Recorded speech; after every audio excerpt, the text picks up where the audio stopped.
Hello children, today's our topic is Granny's Tree Climbing from the English Literature book of DAB Class 8 Chapter 2. It's a beautiful poem written by Ruskin Bond. Ruskin Bond has written many books for children, some dealing with his own childhood, others dealing with the lives of contemporary Indian children. Ruskin bond ने बच्चों के लिए कई सारी books लिखी हैं और उनमें से कुछ बुक्स में अपने चाइल्डहुड के बारे में और कुछ बुक्स में अपने समकालीन भारतीय बच्चों के बारे में। Bond spent his childhood at his grand parents house in Dehradun, where he grew up in the company of a number of pets. He developed a deep love for nature, which is evident in most of his works. Bond का जो बाल्य जीवन है वो अपने दादा दादी के घर में बीता था देहरादून में, और जहाँ पे वो बहुत सारे पेट्स के साथ बड़े हुए थे। उनके हर एक लेखनी में, उनके हर एक काम में प्रकृति के प्रति उनका जो गहरा प्यार है वो व्यक्त होता है। The poem granny's tree climbing has been taken from an island of trees which is a collection of short stories and poems dealing exclusively with Bond's love for nature. Granny's Tree Climbing जो है वो N island of tree book से लिया गया है, और जो क्या है जिसमें कई सारी शॉर्ट स्टोरीज और पोएम्स हैं और जिनमें बॉन्ड का जो प्रकृति के प्रति प्यार वो अच्छे से व्यक्त हुआ है। First of all let's read the poem. My grandmother was a genius. You'd like to know why? Because she could climb trees, spreading or high. She would be up their branches in a trice, and mind you, when last she climbed a tree, she was 62. Ever since childhood, she had had this gift for being happier in a tree than in a lift, and though as years went by, she would be told that climbing trees should stop when one grew old, and that growing old should be gone about gracefully. She would laugh and say, "Well, I'll grow old disgracefully. I can do it better."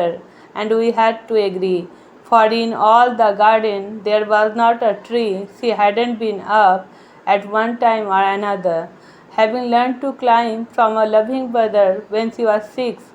But it was feared by all that one day she would have a terrible fall.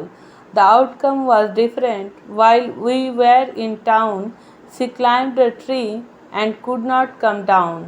We went to the rescue, and then the doctor took Granny's temperature and said, "I strongly recommend a quiet week in bed." We sighed with relief and tucked her up well. Poor Granny, for her it was like a brief season in hell, confined to her bedroom while every breeze whispered of summer and dancing leaves.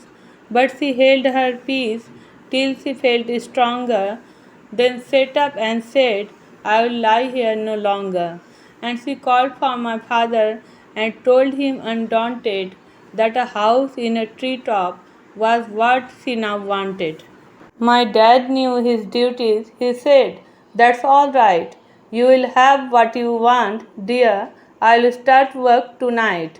With my expert assistant, he soon finished the chore, made her a tree house with windows and a door. So Granny moved up, and now every day I climb to her room with glasses and a tray. She sits there in state and drinks sherry with me, upholding her right to reside in a tree. Now is the time for understanding the poem. Ruskin bond यहाँ पे इस poem में अपनी grandmother की एक अजीब सी शौक़ के बारे में लिखते हैं, और वो शौक़ क्या है? वो है tree climbing. My grandmother was a genius. You'd like to know why? Because she could climb trees, spreading or high. वो कहते हैं, रस्किन बॉन्ड कहते हैं कि मेरी ग्रैंडमदर जो है वो एक जीनियस लेडी थी। क्या आप जानना चाहते हैं कि मैंने अपनी ग्रैंडमदर को जीनियस क्यों कहा?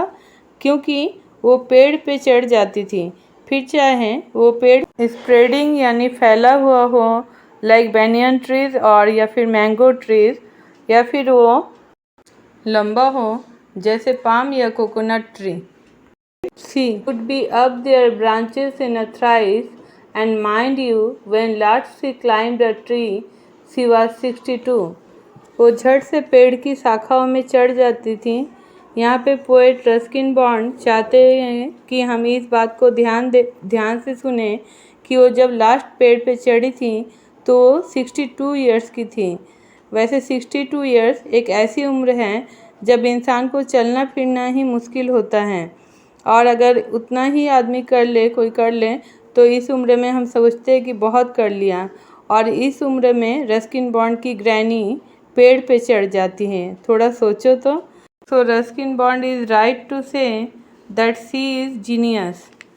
Ever since childhood, she had had this gift for being happier in a tree than in a lift, and though as years went by, she would be told, उनको बचपन से ही जैसे भगवान से वरदान मिला हुआ था कि वो पेड़ पे चढ़ के लिफ्ट पे चढ़ने से भी ज़्यादा खुश हो जाती थी।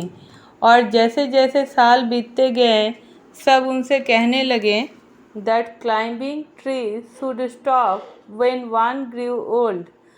और जैसे जैसे साल बीतते गए सब उनसे कहने लगे जब इंसान बूढ़ा हो जाता है तो उसे पेड़ पे चढ़ना बंद कर देना चाहिए। And that growing old should be gone about gracefully, should laugh and say, well, I'll grow old disgracefully। और ये बूढ़ा होना ग्रेसफुली यानी कि इज्जत के साथ होना चाहिए। तो वह हंसने लगती और कहती थी, अच्छा तो ठीक है, मैं डिसग्रेसफुली ही बूढ़ी हो जाऊंगी। मतलब ऐसी उम्र में जब रस्किन बॉन्ड की ग्रैंड मदर पेड़ों पे चढ़ती थी तो शायद लोग उनका मजाक उड़ाते होंगे कि इस उम्र में ये बच्चों जैसी हरकत करती हैं। तो I can do it better, and we had to agree, for in all the garden there wasn't a tree she hadn't been up at one time or another, having learned to climb from a loving brother when she was 6, but it was feared by all that one day she would have a terrible fall। लेकिन वो कहती थी कि मैं इससे भी ज़्यादा पहले से भी बेटर कर सकती हूँ, और हमको ये बात माननी पड़ती थी क्योंकि पूरे गार्डन में एक भी ऐसा पेड़ नहीं था जिसमें वो कभी ना चढ़ी हो। यानी वो गार्डन के हर एक पेड़ में कभी ना कभी चढ़ चुकी थी। उन्होंने अपने प्यारे भाई से 6 इयर्स की उम्र में ट्री क्लाइंबिंग सीखी थी, लेकिन सभी को ये डर लगे रहता था कि वो एक दिन बहुत ज़ोर से गिरेंगी। The outcome was different। While we were in town, she climbed a tree and could not come down.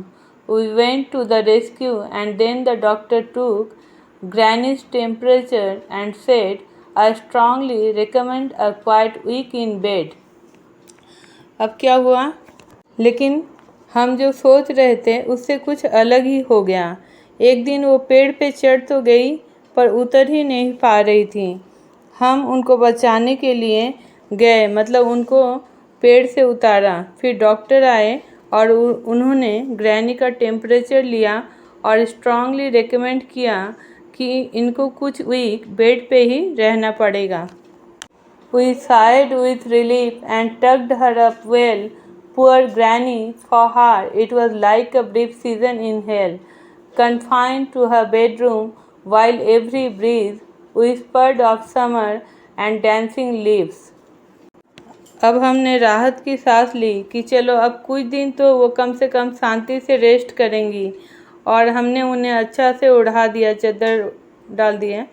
लेकिन बेचारी ग्रैनी, जब गर्मी में हवा बहती थी और पत्तों में सरसराहट होती थी, वो हिलते थे जैसे कि वो डांस कर रहे हों, तब अपने कमरे में बंद होके रहना उनके लिए नर्क में एक सीज़न बिताने के बराबर था। But she held her peace till she felt stronger, then sat up and said, I will lie here no longer। And she called for my father and told him undaunted that a house in a treetop was what she now wanted।